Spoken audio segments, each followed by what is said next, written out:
My name is Addie Zanone and I'm the co-founder of Pro vs. G.I. Joe, and from Pro vs. G.I. Joe we've created Purpose Driven Rehab.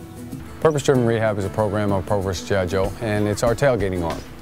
But it's a lot more than that, because we bring on our wounded warriors and we actually give them what we say is a purpose, and hopefully they do too.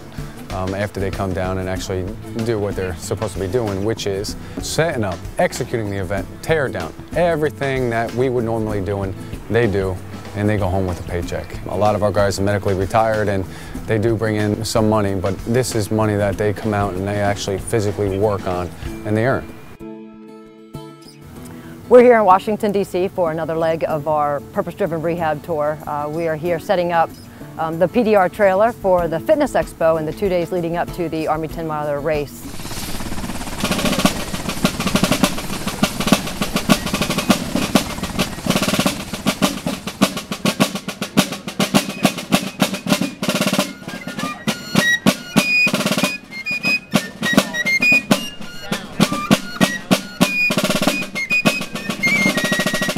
There's a feeling that when you walk in DC, that you have.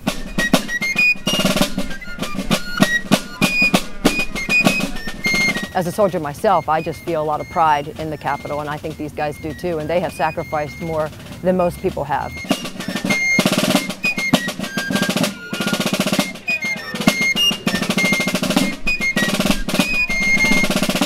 For the Army 10-miler to want us here, that's what's special. You know, not the fact that it's just parked in the grass outside the armory, but just the fact that the Purpose Driven Rehab trailer was invited to park in the grass outside the armory.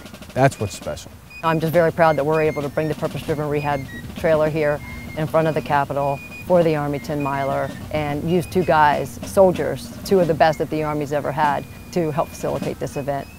My name is Anthony Rico. I was in the Army as a sergeant. I was deployed to Afghanistan. I was in the Army for 7.5 years before I ended up getting out.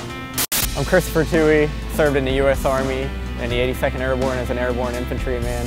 I served 2 combat deployments, one to Iraq and one to Afghanistan.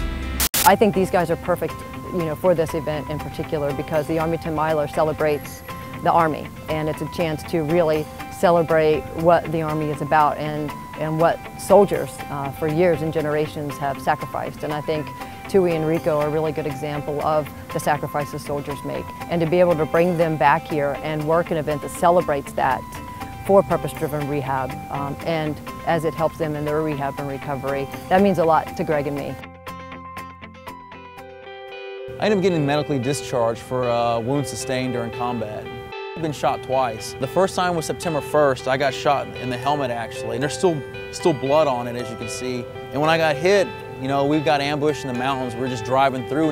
I was fortunate, I didn't lose my life, and at the time I didn't think anything of it. Again, that feeling of invincibility, okay, I got shot in the helmet, I'm all still good. And then on the 30th of September is when I got shot in the hip and got taken out in the mountains. We were in Gonbad area in Afghanistan back in 2005, and one of our squads was getting attacked, and we went out to help them. And they were up in the mountains, so we went running up the mountains, and I ended up getting clipped by a sniper. When I got shot, it kind of surprised me a little bit. I mean, you sort of feel invincible at some time, in your life. And when you're in that great shape and you're always moving and doing great things, you just feel invincible, and all of a sudden, you get taken out. You're like, oh my God, am I gonna make this? I was in a lot of pain in the mountains, bleeding for several hours, not really knowing what's going on while the firefight's happening. And it was difficult to think that, oh my God, they got me. Is this it? Is this how it's gonna end in the dirt, in the mountains? So it came in my side, my hip, and it came out my back, and about a hole about the size of a golf ball. The doctors were really surprised that I could walk afterwards, because it was about 1 centimeter to the left, and they thought it would hit my spinal cord. So I got really lucky. And all I do is have a bad back and not a whole lot of feeling in my leg, not too bad. I'm still alive, still happy. Unfortunately, I can't stay in the military though. I was wounded in Fallujah, Iraq while serving with the 82nd Airborne Division. I was wounded in a rocket attack where I sustained shrapnel wounds to my right arm and left foot. Now have limited mobility of my right arm due to titanium plates and screws, and I've retained shrapnel in my left foot. I've also been diagnosed with PTSD and TBI. People think about a wounded veteran, they think about someone who's missing limbs, and you know, yeah, that's a severe case, and it's bad, but sometimes it's the mind a lot of times. You know, you got a lot of the IEDs going off, you got the PTSD, you got the head injuries that happen, the concussions that keep throbbing people where they have migraines and seizures. Since participating with Pros vs. GI Joes and purpose-driven rehab, I've kind of gotten back into working out regularly, and this year is my first Army 10-miler. Army 10-miler is what I would say is probably the largest 10-mile race in America. I run a lot, I do a lot of swimming and riding also. But for me, just getting out there, even like the Army 10-miler, it takes the stress off you. It puts your mind to focus into a different place. So you're not on the battlefield anymore. You got a purpose in life. You're actually running and not thinking about all the bad things that might have happened to you or the nightmares you might have. So it definitely helps focus and shape the mind. I only thought I was going to stay in the military for 3-4 years, do my time, get out and go to school, but I actually ended up liking it. Once I got in, I loved it. I loved the structure, I loved the people, everything was like a big family. It was really hard getting out. I was really afraid of what my future was going to become. I didn't know, I didn't think I had the skill sets to match up in the regular world. I guess that's the biggest thing I've missed about the Army is the camaraderie and being around other soldiers or military members. There's always that connection with the military. They've always experienced the same thing you have too, so it's always easy to talk to them and kind of just have the same similar interests, which is really nice. Because I feel like I'm kind of a shy person. I don't put myself out there, but I know at the same time these people have done the same things I have, so you can kind of relate. Being here in Washington, D.C., it's special. Most of our stops are at NFL stadiums. It's different than most of our purpose-driven rehab events. It's different than the tailgates. We're parked out in front of the Armory. Inside the Armory is a health and wellness expo. So we needed to add that little bit of health and wellness. And bringing on Tito is the way. What's up, everyone? I'm Tito Ortiz. You know, Tito's been incredibly supportive of Pro vs. GI Joe and our military.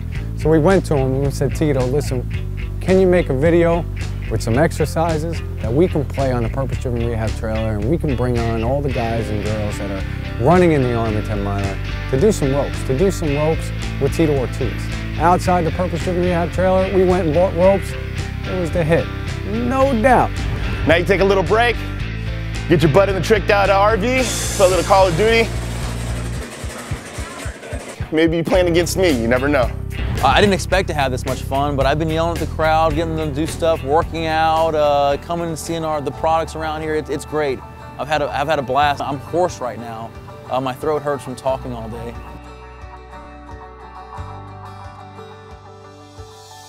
I've been able to bond with other veterans and let my feelings out and different things I've experienced that had pretty much been bottled up inside me. I like that the program brings the family together. It's not just a program for me, it's a program for my family. Bringing my wife to the event has been pretty cool. For one, she's gotten to meet some of the people that I've met within the past year or two, and she's actually got to bond with them as well.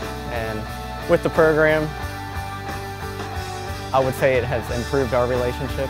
I've let a lot of feelings out that it's stuff that I had never ever said to her.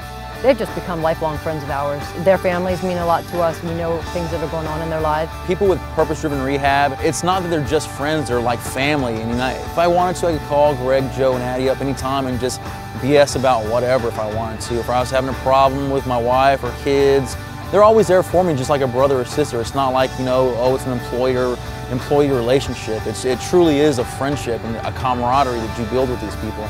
These are guys that we care a lot about, and we want to continue in their recovery however long it takes.